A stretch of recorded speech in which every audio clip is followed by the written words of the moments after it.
Hello students, most welcome to the thorax YouTube channel. आज हम start करेंगे अगला चैप्टर जिसका नाम है द लिविंग वर्ल्ड। एनसीईआरटी का फर्स्ट चैप्टर है ये, तो इसी को समझना स्टार्ट करते हैं आज के लेक्चर से। सबसे पहले मैंने आपको बताया है कि कोई भी ऑर्गेनिज्म जब इस दुनिया में आएगा तो सबसे पहले वो क्या लेगा, अपना जन्म लेगा, अपनी बर्थ करेगा। सबसे पहले तो इस नाम को देखो, द लिविंग वर्ल्ड। हम पढ़ने क्या वाले हैं? Living world. इस दुनिया में जितनी भी जिंदा चीजें हैं, जितने भी लिविंग ऑर्गेनिज्म हैं, उनकी बात करेंगे।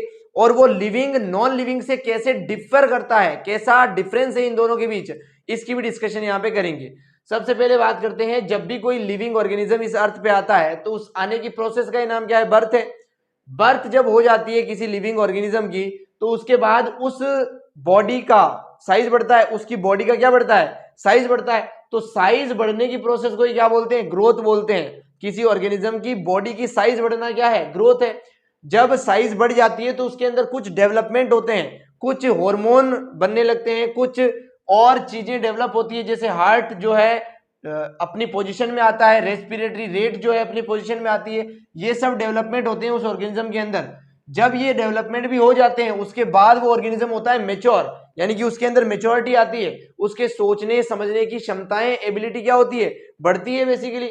मेच्योरिटी आने के बाद वो ऑर्गेनिज्म क्या करता है? रिप्रोड्यूस करता है, यानी कि अपने जैसा ऑर्गेनिज्म बनाता है, रिप्रोडक्शन करता है, यानी कि उसके भी बच्चे होते हैं बेसिकली, ये कहना चाह रहे हैं। जब वो रिप्रोड्यूस कर लेता है तब उसकी एजिंग की कंडीशन आ जाती है। एजिंग क्या होता है? जब किसी ऑर्गेनिज्म के अंदर मेटाबॉलिक रिएक्शन स्लो हो जाती है तो उसे क्या बोलते हैं? एजिंग बोलते हैं। अब मेटाबॉलिक रिएक्शन क्या होती है? बॉडी के अंदर बहुत सारी रिएक्शन साइमल्टेनियसली चलती रहती है, उन सभी रिएक्शन को क्या बोलते हैं? मेटाबॉलिक रिएक्शंस बोलते हैं। अगर किसी ऑर्गेनिज्म के अंदर मेटाबॉलिक रिएक्शन स्लो हो जाती है, उसी स्टेज का नाम क्या है? एजिंग है बेसिकली। एजिंग क्या है? जब मेटाबॉलिक रिएक्शन स्लो हो जाएगी, उस कंडीशन का नाम है एजिंग। अगर वो मेटाबॉलिक रिएक्शन परमानेंटली स्लो हो जाती है, एजिंग के अंदर तो स्लो हुई वापस फास्ट भी हो सकती है, लेकिन अगर सेनेसेंस की कंडीशन आ गई है, इसका मतलब जो मेटाबॉलिक रिएक्शन स्लो हुई है वो कभी फास्ट होगी ही नहीं, वो परमानेंटली क्या हो चुकी है? स्लो हो चुकी है। उस कंडीशन को क्या बोलेंगे? सेनेसेंस बोलेंगे बेसिकली।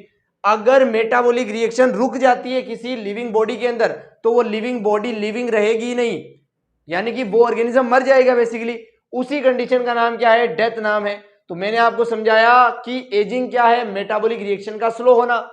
सेनेसेंस क्या है? मेटाबॉलिक रिएक्शन का परमानेंट स्लो होना। और डेथ क्या है? मेटाबॉलिक रिएक्शन का स्टॉप हो जाना, रुक जाना, है ना। तो ये होता है किसी भी ऑर्गेनिज्म की लाइफ में। अगर आप बहुत ध्यान से देखो, बर्थ से लेकर उसकी जो डेथ है, यहां तक का जो पूरा टाइम पीरियड है, उसे क्या बोलेंगे? उसकी जिंदगी, उसका जीवन काल, उसी को बोला जाता है लाइफ स्पेन। क्या बोला जाता है? Life span. The time period from birth to natural death is called life span. यहां पे वर्ड को नोट करना, नेचुरल डेथ। अगर किसी ऑर्गेनिज्म की डेथ होती है किसी एक्सीडेंट से, है ना, कोई 20 साल का आदमी है, वो एक्सीडेंट से मर गया, तो क्या उसकी लाइफ स्पेन 20 साल हो गई? नहीं। लाइफ स्पेन जो है एक स्पीसीज की बताई जाती है। जैसे मेरा नाम अल्ताफ है, तो अल्ताफ की लाइफ स्पेन नहीं बताई जाएगी। मैं एक इंसान हूं ना, ह्यूमन हूं ना, ह्यूमन की लाइफ स्पेन बताई जाएगी। यानी कि लाइफ स्पेन जो है वो स्पीसीज की बताई जाती है, किसी आदमी की, किसी स्पेसिफिक ऑर्गेनिज्म की लाइफ स्पेन नहीं बताई जाती है। समझ पा रहे हैं मेरी बात को? तो लाइफ स्पेन क्या है? ऐसा टाइम पीरियड है जो बर्थ से लेकर नेचुरल डेथ के बीच में आता है। और ये जो डेथ है वो नेचुरल होनी चाहिए, अपने आप वो व्यक्ति, वो पर्सन बूढ़ा होके मरना चाहिए, तब तक का जो टाइम है उसे क्या बोलेंगे? लाइफ स्पेन बोलेंगे। एक्सीडेंट से जो डेथ हुई है वो लाइफ स्पेन के अंदर नहीं काउंट होती है बेसिकली, है ना। इतना समझने के बाद मैं आपको समझाता हूं कि लिविंग ऑर्गेनिज्म के क्या क्या कैरेक्टर है। हम ये कैसे कह सकते हैं कि ये लिविंग है और ये नॉन लिविंग है बेसिकली। तो आप अगर थोड़ा सा ध्यान से सोचेंगे तो आप ये पाएंगे कि हम ऐसा पैरामीटर डिसाइड ही नहीं कर पा रहे हैं। तो साइंटिस्ट भी नहीं कर पाए थे, इसलिए एक पैरामीटर नहीं दिया गया, बहुत सारे पैरामीटर दिए गए जिनके बेसिस पे ये बताया जाता है अगर ये पैरामीटर किसी में है तो वो लिविंग के अंदर लाई करेगा, और ये पैरामीटर नहीं है तो वो नॉन लिविंग के अंदर लाई करेगा। तो एक पैरामीटर के ऊपर इसकी डेफिनेशन नहीं दी जा सकती है कि कौन लिविंग है और कौन नॉन लिविंग है, लेकिन बहुत सारे पैरामीटर को कंसीडर करके उन्हीं पैरामीटर को क्या बोलेंगे? कैरेक्टरिस्टिक्स बोलेंगे। किसी भी लिविंग ऑर्गेनिज्म के कितने कैरेक्टरिस्टिक्स है बेसिकली, वो यहां पे लिख रखे हैं मैंने। इनके नाम याद करते हैं सबसे पहले, उसके बाद धीरे धीरे एक एक को डिटेल में पढ़ाऊंगा मैं आपको। सबसे पहले नाम याद करने के लिए एक ट्रिक लिख रखी है मैंने, ग्राम से। ट्रिक क्या है? ग्राम से। ग्राम क्या होता है आप सब जानते हो, किलोग्राम होता है ना, उसकी छोटी यूनिट क्या है? ग्राम है। बेसिकली वेट की या भार की यूनिट है ये, है ना। ग्राम से ट्रिक का नाम है। इसमें जो ग्राम का जी है सबसे पहला, इस जी का मतलब होता है ग्रोथ। क्या मतलब होता है? ग्रोथ। यानी कि अगर किसी भी थिंग के अंदर, किसी भी ऑब्जेक्ट के अंदर ग्रोथ हो रही है तो वो लिविंग कैटेगरी के अंदर लाई कर सकता है, कर सकता है, क्योंकि अभी और भी बहुत सारे कैरेक्टर देखने बाकी है ना। अगर ग्रोथ हुई तो वो लिविंग हो सकता है, बिल्कुल हो सकता है। तो जी का मतलब क्या है? ग्रोथ है। यहां पे जो आर है इसका मतलब क्या है? रिप्रोडक्शन। अगर कोई ऑब्जेक्ट रिप्रोडक्शन करने में सक्षम है, एबल है, तो वो लिविंग हो सकता है, बिल्कुल हो सकता है। ए का मतलब है एबिलिटी टू सेंस, किसी को सेंस करने की एबिलिटी। जैसे मेरे हाथ को कोई टच करेगा तो मुझे पता चलेगा, इस बोर्ड को कोई टच करेगा तो इस बोर्ड को थोड़ी पता चलेगा। यानी कि बोर्ड क्या है? नॉन लिविंग, और मेरा हाथ, मैं क्या हूं? लिविंग हूं। एबिलिटी टू सेंस होनी चाहिए किसी ऑब्जेक्ट के अंदर, तब वो क्या होगा? लिविंग कैटेगरी के अंदर लाई होगा। रिस्पॉन्ड टू स्टिमुली, यानी कि स्टिमुली। अगर ये जो टच है इसी को क्या बोलते हैं? स्टिमुली बोलते हैं। अगर मुझे कोई टच करेगा तो मैं रिस्पॉन्ड भी तो कर सकता हूं, अपना हाथ हटा भी सकता हूं, उसे थप्पड़ भी मार सकता हूं। ये जो बोर्ड है इसको कोई टच करेगा तो ये तो ना खुद हट पाएगा, ना ही उसको रिस्पॉन्ड कर पाएगा, ना ही उसको वापस कुछ बोल पाएगा या कुछ कर पाएगा, है ना। तो ये होता है रिस्पॉन्ड करना किसी भी स्टिमुली के अगेंस्ट। किसी को सेंस करने की एबिलिटी और रिस्पॉन्ड करने की एबिलिटी किसके अंदर होती है? केवल लिविंग ऑर्गेनिज्म के अंदर होती है बेसिकली। तो ए का मतलब है यहाँ पे एबिलिटी। एम का मतलब आता है यहाँ पे मेटाबॉलिज्म। मेटाबॉलिज्म जैसा कि मैंने आपको बताया, मेटाबॉलिक रिएक्शंस, किसी भी लिविंग ऑर्गेनिज्म की बॉडी के अंदर जितनी भी केमिकल रिएक्शन कंडक्ट होती है वो सब क्या है? मेटाबॉलिक रिएक्शंस है। और मेटाबॉलिक रिएक्शन अगर किसी ऑब्जेक्ट के अंदर हो रही है तो वो 100% लिविंग ही होगा। नॉन लिविंग में मेटाबॉलिक रिएक्शन कंडक्ट नहीं हो सकती है। इस सी का मतलब है सेलुलर ऑर्गेनाइजेशन। सेलुलर ऑर्गेनाइजेशन मतलब उसके अंदर सेल होना चाहिए। अगर किसी ऑब्जेक्ट के अंदर सेल प्रेजेंट है तो वो ऑब्जेक्ट लिविंग ही होगा, अगर सेल नहीं है तो वो नॉन लिविंग होगा। एक एक की डिटेल पढ़ेंगे, लेकिन अभी एक बार समरी की फॉर्म में, है ना, इंट्रोडक्शन की फॉर्म में समझ लेते हैं। Emergence and interact. इमरजेंस और इंटरेक्ट, यहां पर जो ई है ट्रिक के अंदर उसका मतलब है इमरजेंस और इंटरेक्ट। इमरजेंस का मतलब ये होता है जुड़ना। जब बहुत सारे सेल जुड़ जाएंगे तो वो एक स्पेसिफिक फंक्शन करने लगेंगे। ये जो प्रॉपर्टी है यही क्या है? इमरजेंस है बेसिकली। तो एक एक को डिटेल में पढ़ना स्टार्ट करते हैं। तो मैं उम्मीद करता हूं इस ट्रिक को आप अच्छे से नोट करेंगे और इस ट्रिक के एक एक वर्ड को अच्छे से आप लिख लेंगे। तो ये लिविंग के कैरेक्टर्स है और कुछ बेसिक इंट्रोडक्शन हमने समझा ऑर्गेनिजम्स के बारे में। So you please note this, then we further move on. So चलिए स्टूडेंट्स, अब हम आगे बढ़ते हैं और समझते हैं डिफाइनिंग फीचर के बारे में।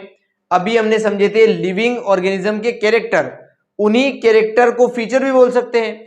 डिफाइनिंग कैरेक्टर बोलो या डिफाइनिंग फीचर बोलो, बात क्या है? सेम सेम है। डिफाइनिंग फीचर नाम से समझ में आ रहा है, डिफाइन, जो डेफिनेशन दे सके, जो परिभाषित कर सके कि लिविंग कौन है और नॉन लिविंग कौन है।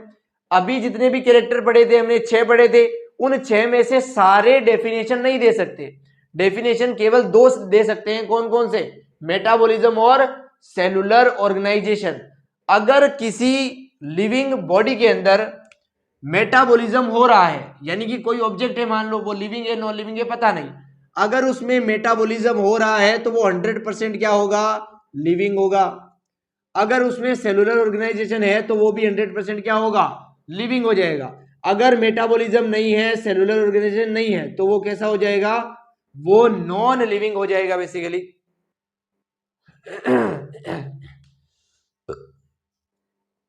बहुत ध्यान से देखें, डिफाइनिंग जो फीचर है उसकी डेफिनेशन लिखी गई है 2 लाइनों की फॉर्म में।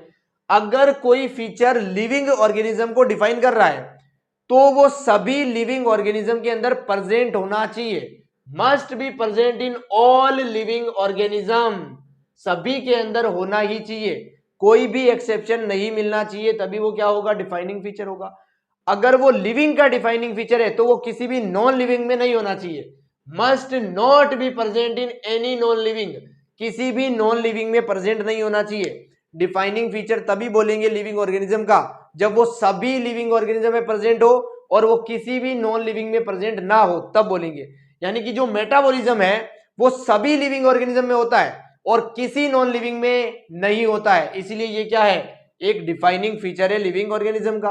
और जो सेलुलर ऑर्गेनाइजेशन होता है, सेल्स जो होते हैं वो सभी लिविंग ऑर्गेनिज्म के अंदर होते हैं और किसी भी नॉन लिविंग के अंदर नहीं होते हैं basically.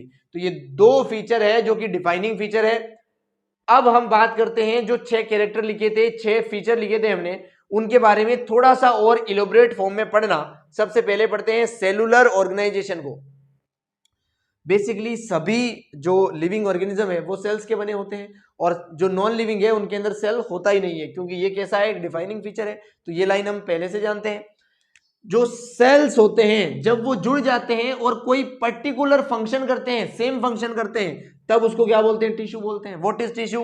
It is a group of cells which have same function and origin. उनका फंक्शन और ओरिजिन क्या होता है, सेम होता है, ऐसे सेल्स का ग्रुप होता है टिश्यू।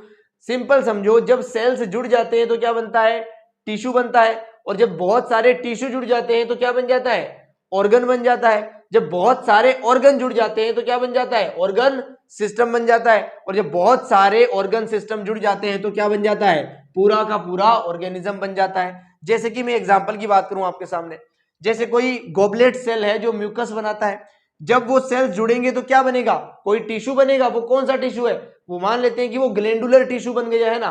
गोबलेट सेल ने क्या बनाया, ग्लैंडुलर टिश्यू बनाया। अब ये टिश्यू जब जुड़ेंगे तो ऑर्गन बनेगा।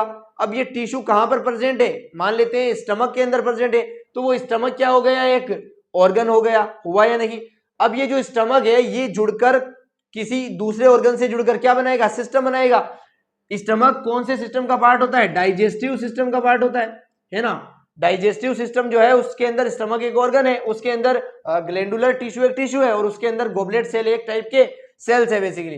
तो डाइजेस्टिव सिस्टम बन गया है स्टमक ऑर्गन के, बहुत सारे ऑर्गन के जुड़ने से। इसमें स्टमक भी होता है, इसमें पेनक्रिया भी होता है, इसके अंदर जो है लीवर भी पार्टिसिपेट होता है, इसके अंदर एलिमेंट्री कैनाल आती है पूरी बेसिकली। अगर बहुत सारे सिस्टम जुड़ जाते हैं, जैसे कि डाइजेस्टिव सिस्टम हुआ, जैसे कि रेस्पिरेशन हुआ, जैसे कि circulation, excretion, nervous system, endocrine system, reproduction system, जब बहुत सारे सिस्टम जुड़ जाते हैं तो क्या बन जाता है, पूरा का पूरा ऑर्गेनिज्म बन जाता है, पूरे ऑर्गेनिज्म की बॉडी बन जाती है बेसिकली। तो ये साइकिल होती है कि एक सेल से किस प्रकार पूरा ऑर्गेनिज्म या फिर पूरे ऑर्गेनिज्म की बॉडी फॉर्म होती है या बनती है। जो सेल होता है वो सबसे छोटी यूनिट है किसी भी ऑर्गेनिज्म की, आप देख सकते हो, जो लिविंग यानी कि बायोलॉजी के अंदर कंसीडर की जाती है। वैसे तो सबसे छोटी यूनिट किसी भी मैटर की एटम होती है, उसके अंदर भी इलेक्ट्रॉन, न्यूट्रॉन, प्रोटॉन है। ये जो सेल है वो भी एटम्स का बना है फाइनली, और इसके अंदर भी इलेक्ट्रॉन, न्यूट्रॉन, प्रोटीन ही है। लेकिन जो फंक्शन करता है, जो काम करने वाली यूनिट है किसी भी लिविंग ऑर्गेनिज्म के अंदर, वो क्या है, बेसिकली सेल है। किसी भी लिविंग ऑर्गेनिज्म की जो बॉडी है ना, वो बनती है सेल से, यानी कि स्ट्रक्चर किससे बनती है, सेल से। इसलिए इसको बोलते हैं structural unit of living organism. और जो लिविंग ऑर्गेनिज्म के अंदर काम करने वाली यूनिट होती है, फंक्शन करने वाली यूनिट, वो भी क्या होती है, सेल होती है। इसलिए इसी को बोलते हैं फंक्शनल यूनिट ऑफ सेल। एक ही लाइन में लिख दिया, structural and functional unit of living organism. किसे बोलते हैं, सेल को ही बोलते हैं, क्योंकि सेल ही पूरे ऑर्गेनिज्म को बनाता है और सेल ही काम करता है। अंडरस्टूड और नॉट? अगली लाइन लिखिए, defining feature of living organism, यानी कि अगर किसी ऑर्गेनिज्म के अंदर सेलुलर ऑर्गेनाइजेशन है तो वो 100% क्या हो जाएगा, लिविंग ऑर्गेनिज्म हो जाएगा।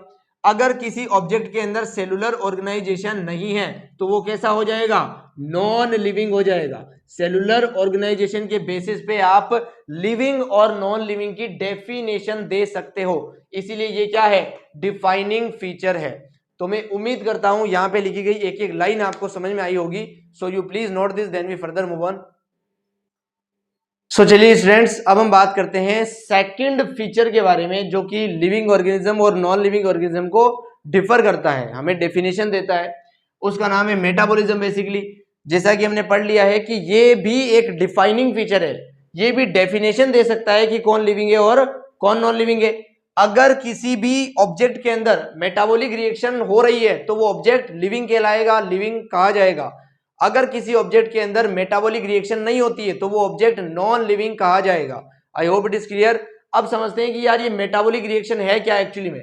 तो सबसे पहले तो आप समझो कि ये वर्ड कहां से आया है, मेटाबॉलिज्म जो है, मेटाबॉलिज्म प्रोसेस का नाम है जिसमें मेटाबॉलिक रिएक्शंस होती है, और ये दोनों वर्ड आए हैं मेटाबॉल से।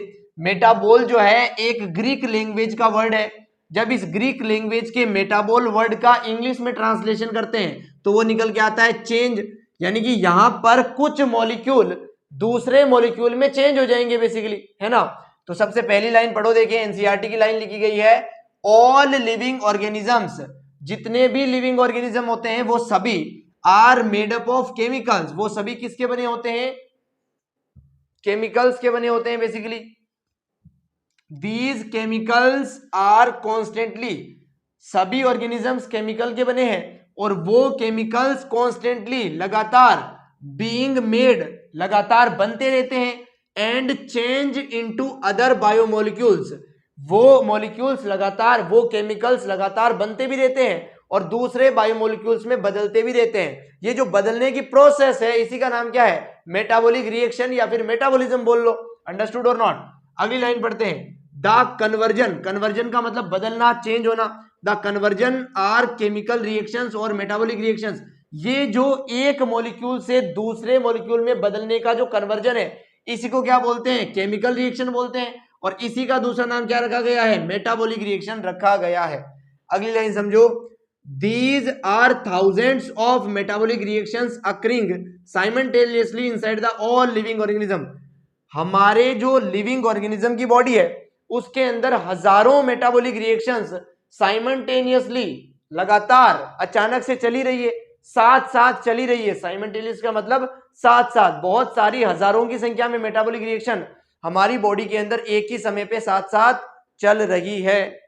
I hope it is clear. अगली लाइन पढ़ते हैं, नॉन लिविंग ऑब्जेक्ट्स जो है कैन नॉट एग्जिबिट मेटाबॉलिज्म, किसी भी नॉन लिविंग ऑब्जेक्ट के अंदर मेटाबॉलिक रिएक्शन हो ही नहीं सकती है। नॉट एग्जिबिट, एग्जिबिट का मतलब होना, नॉट एग्जिबिट कभी हो ही नहीं सकती है। अगर कोई ऑब्जेक्ट नॉन लिविंग है तो उसके अंदर मेटाबॉलिक रिएक्शन कभी होगी ही नहीं, अगर वो लिविंग है तो उसके अंदर मेटाबॉलिक रिएक्शन होगी ही होगी। अगली लाइन समझ सकते हैं, metabolic reactions can be demonstrated outside the body in cell free system, जो मेटाबॉलिक रिएक्शन है उसे आप लैब के अंदर भी करवा सकते हो, उसे आप किसी टेस्ट ट्यूब के अंदर भी करवा सकते हो। उस टेस्ट ट्यूब के अंदर कोई सेल नहीं है तो उस टेस्ट ट्यूब को क्या बोलेंगे, सेल फ्री सिस्टम बोलेंगे। यहां पे लिखा गया है सेल फ्री सिस्टम, ऐसा सिस्टम, ऐसा अरेंजमेंट, ऐसी व्यवस्था जिसमें सेल्स होते ही नहीं है उसे क्या बोलेंगे, सेल फ्री सिस्टम। इस सेल फ्री सिस्टम के अंदर आप मेटाबॉलिक रिएक्शन करवा सकते हो, करवाने को बोलेंगे डेमोन्स्ट्रेटेड, आप उसके अंदर डेमो की तरह रिएक्शन करवा सकते हो कुछ अमाउंट के अंदर। Metabolic reaction can be demonstrated outside, यानी कि अगर सेल फ्री सिस्टम में करा रहे हो तो बॉडी से तो बाहर ही करा रहे हो, यानी कि outside the body in cell free system. Metabolic reaction को आप बॉडी से बाहर भी करवा सकते हो। पहले मैंने आपको समझाया जहां पर मेटाबॉलिक रिएक्शन होगी वो क्या होंगे, लिविंग होंगे, जहां पर मेटाबॉलिक नहीं होगी वो नॉन लिविंग होंगे। अब यहां पे डाउट आएगा, अगर मेटाबॉलिक रिएक्शन को आप सेल फ्री सिस्टम में यानी कि किसी ग्लास के अंदर, किसी टेस्ट ट्यूब के अंदर करवा सकते हो तो क्या इस ग्लास को अब लिविंग बोलना स्टार्ट कर दें? ऐसा नहीं होता है। क्यों नहीं होता है, ध्यान से समझो। मेटाबॉलिक रिएक्शन करवाना इंपॉर्टेंट नहीं है, अपने आप होना इंपॉर्टेंट है। अगर किसी ऑब्जेक्ट के अंदर अपने आप मेटाबॉलिक रिएक्शन हो रही है तब उस ऑब्जेक्ट को क्या बोलेंगे, लिविंग बोलेंगे। यहां पर तो टेस्ट ट्यूब के अंदर हमने करवाई है रिएक्शन, सब्सटेंस भी डाला, एंजाइम भी डाला, तब जाकर वो रिएक्शन हुई है, तो इस ऑब्जेक्ट को हम लिविंग नहीं बोल सकते, इसे नॉन लिविंग ही बोला जाएगा। आगे की लाइन समझते हैं एनसीईआरटी की, एन आइसोलेटेड, आइसोलेटेड का मतलब अलग, लिविंग बॉडी से अलग। An isolated metabolic reaction outside the body of an organism, आप ऑर्गेनिज्म की बॉडी से बाहर आइसोलेटेड सिस्टम में मेटाबॉलिक रिएक्शन करवा सकते हो। Perform in a test tube, किसमें करवा सकते हो, टेस्ट ट्यूब में। वो जो रिएक्शन करवा रहे हो आप वो ना तो लिविंग है, ना इधर लिविंग और नॉर नॉन लिविंग, वो ना तो लिविंग मानी जाएगी ना ही क्या मानी जाएगी, नॉन लिविंग, वो कुछ भी नहीं है, उसके बारे में कुछ भी कहा नहीं जा सकता है, क्योंकि रिएक्शन तो लिविंग है लेकिन जिस ऑब्जेक्ट के अंदर हो रही है वो ऑब्जेक्ट क्या है, नॉन लिविंग है। आगे की लाइन में भी लिखा जाएगा, isolated metabolic reaction in vitro, vitro का मतलब कोई पात्र, कोई बर्तन, कोई वेसल्स, है ना। जो मेटाबॉलिक रिएक्शन है आइसोलेटेड टाइप की वो किसमें हो रही है, विट्रो के अंदर। Are not living things, living things यानी कि जिसके अंदर करा रहे हो ना, वो जो विट्रो है आपका वो कभी भी लिविंग नहीं है, आर नॉट लिविंग, वो नॉन लिविंग है बेसिकली।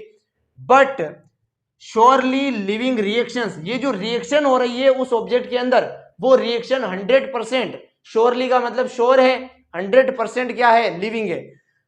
जिस ग्लास के अंदर, जिस टेस्ट ट्यूब के अंदर आपने रिएक्शन करवाई है सेल फ्री सिस्टम में, वो जो सेल फ्री सिस्टम है उसे तो नॉन लिविंग ही बोलेंगे, लेकिन जो रिएक्शन हो रही है उस रिएक्शन को क्या बोलेंगे? ये एक लिविंग ऑर्गेनिज्म में होने वाली रिएक्शन है, इसलिए इसे लिविंग रिएक्शन नाम दिया गया है एनसीईआरटी के अंदर। It is a defining feature of living organism. अगर कहीं पे मेटाबॉलिज्म होगा तो वो लिविंग होगा ही होगा, अगर मेटाबॉलिज्म नहीं होगा तो वो नॉन लिविंग हो जाएगा। अब इस मेटाबॉलिज्म होने का मतलब भी समझो, मेटाबॉलिज्म अपने आप होना चाहिए, आपके द्वारा कोई भी सब्सटेंस और एंजाइम नहीं डाला जाना चाहिए, तब उसे बोलेंगे मेटाबॉलिज्म हो रहा है। अंडरस्टूड और नॉट? तो ये था मेटाबॉलिज्म के बारे में। मेटाबॉलिज्म दो टाइप का होता है, केटाबॉलिज्म और एनाबॉलिज्म। बेसिकली उसको समझाता हूं, you please note this, then we further move on. So चलिए स्टूडेंट्स, अब मैं आपको समझाता हूं मेटाबॉलिज्म के दोनों टाइप्स के बारे में। मेटाबॉलिज्म रिएक्शंस, दो टाइप की रिएक्शंस होती है बेसिकली, एक तो होती है एनाबॉलिज्म और दूसरी क्या होती है? केटाबॉलिज्म। इस एना का मतलब ही होता है ऐड करना, ऐड का मतलब जोड़ना। जोड़ने के लिए कम से कम दो चीजें तो होनी चाहिए, यानी कि दो चीजों को जोड़ेंगे, जुड़ते ही वो क्या बन जाएगी? एक चीज बन जाएगी। बनेगी या नहीं? यानी कि जो सिंपल सब्सटेंस होते हैं, छोटे छोटे सब्सटेंस होते हैं बेसिकली कुछ ऐसे, उन्हें जोड़कर एक बड़ा सब्सटेंस, कॉम्प्लेक्स सब्सटेंस बनाया जाता है किसके अंदर? एनाबॉलिज्म के अंदर। क्योंकि एना का मतलब ही होता है ऐड करना, छोटे छोटे मॉलिक्यूल्स ऐड होंगे और बड़ा मॉलिक्यूल्स बनेगा बेसिकली। यहां पे समझो केटाबॉलिज्म का मतलब क्या है?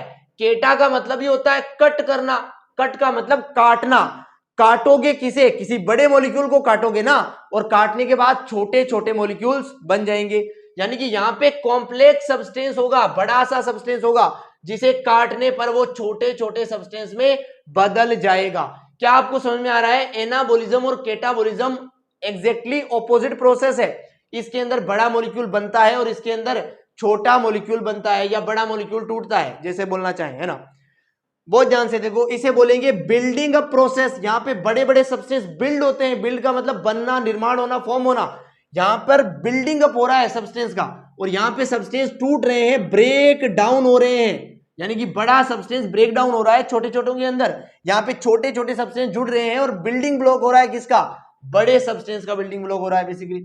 जब सब्सटेंस बनता है तो एनर्जी लगती है, एनर्जी इज यूज्ड।